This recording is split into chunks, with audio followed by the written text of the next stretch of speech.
Hey everybody, it's Brad at Dayport Brothers LLC out in Versailles, Ohio. Going to do another walk around video followed by an operational video on this 2020 Bobcat T590 skid steer that came in and we're putting up for sale. Like always, I'll walk around, I'll talk about the features and functions. I'll get up close to everything, I'll show you anything that I see, talk about anything that I know on this particular machine. Then of course we'll fire it up, we'll run it through its paces, let you hear the engine, show you the front bucket pins, lift the loader, dump the bucket, drive it around, show you it turns strong. As always, if you were in the market for a used skid steer, a used piece of construction equipment, or a used piece of ag equipment, please subscribe to the channel, please like the video. Your likes and subscriptions help other people who are looking for equipment find our videos and find our machines, and we truly do appreciate it. All right, like I said, this one's a 2020 Bobcat T590. OROPS, sticks and pedals, front auxiliary hydraulics, 2,100 pound lift capacity, 7,870 pound operating weight. This one has 2,220 hours. Like I said, here in a little bit, we'll fire it up. We'll show you the front pins up here. There's a little bit of play in them. Nothing I wouldn't expect for 2,200 hours. I wouldn't call them sloppy, but there's definitely a little bit of play. We'll show you that here in a little bit. As you can see, it is mechanical coupler, no power bob attach on this one. As I get up close to it here, you'll see the white paint is still pretty bright. It's got scuffs and scratches. The paint's chipping on the, especially around the outer edges a lot on this one. You'll kind of see here on the loader arms where they always start on that outer edge. You see it there. Obviously the Bobcat decal's got some chips out of it as well. Otherwise fairly straight here, no huge dents or dings. Just like I said, quite a few little rock chips, little scuffs and scratches, a couple little chips there in the paint, couple there. Otherwise no huge dents or dings there. Looking at the tracks, I'm gonna say we are at least 50 to 55% tread depth. I think I'm being very fair there. There's definitely life left here in these tracks. No weather checking really to speak of. No big cracks going crossways. Just typical small little chips here and there like you see on used tracks. Sprockets are good, as you can see there. Plenty of life left there in those sprockets. And as I take a little step back here, you'll see it still retains quite a bit of the original gray paint down here on the side of the undercarriage. Sorry in advance, it's getting a little windy out here, so if the audio is off a little bit today, that's why. But you see there, still quite a bit of that original gray paint. Up underneath here on the side of the frame, just your typical scuffs and scratches in there. Down here, again, like I said, this white paint is pretty bright. Some of that paint is starting to flake off of that. Some of the spots here, just like they all do. Same thing back here, you'll see on this back corner, starting to flake off right around the edges where it always starts. Couple spots here, and it's just surface rust where the paint has chipped off and the metal's exposed. Nothing out of the ordinary. Typical scuffs and scratches here on this side. No huge dents or dings there though. Coming around the back, looking at that rear door. The rear door's fairly straight there. Again, just your typical scuffs and scratches. No huge dents or dings there that I can see. Down here on this bottom gray piece, the corners, as you'll see there, are both dented in, pretty common there. Otherwise pretty decent. Up here, this top, everything actually looks pretty good there. Paint is starting to chip a little bit here where the door hits this, where the orange door hits here when you shut it. The mesh accordion grill here actually looks pretty decent. Backside there, just your typical little scuffs and scratches.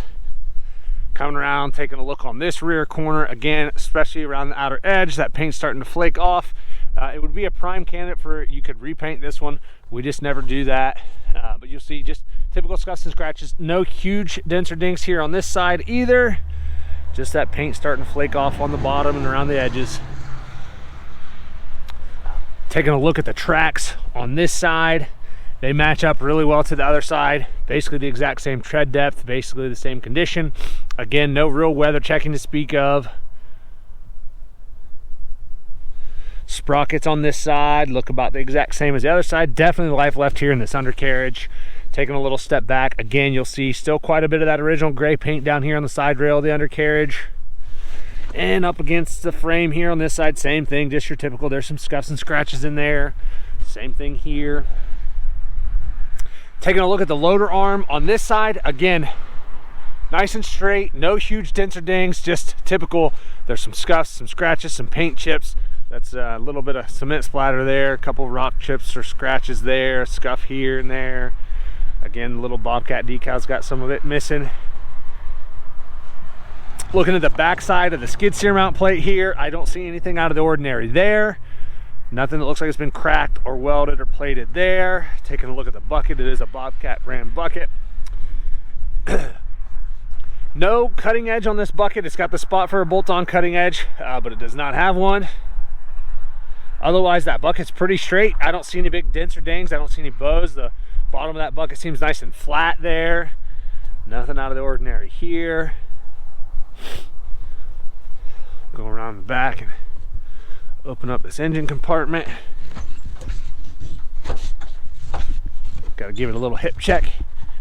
There we go. Okay, down here in the engine compartment, I'll try to go nice and slow. Show you everything in here. As you'll see, a little bit of dust and dirt. Otherwise, it looks to be pretty darn dry. I say with any used machine, I'm sure if you go over it with a fine-tooth comb, there's going to be a seep or something somewhere, but it seems to be nice and dry here. I don't see any oil or diesel or antifreeze running anywhere. Like I said, in there, you can see the side of the blocks nice and dry.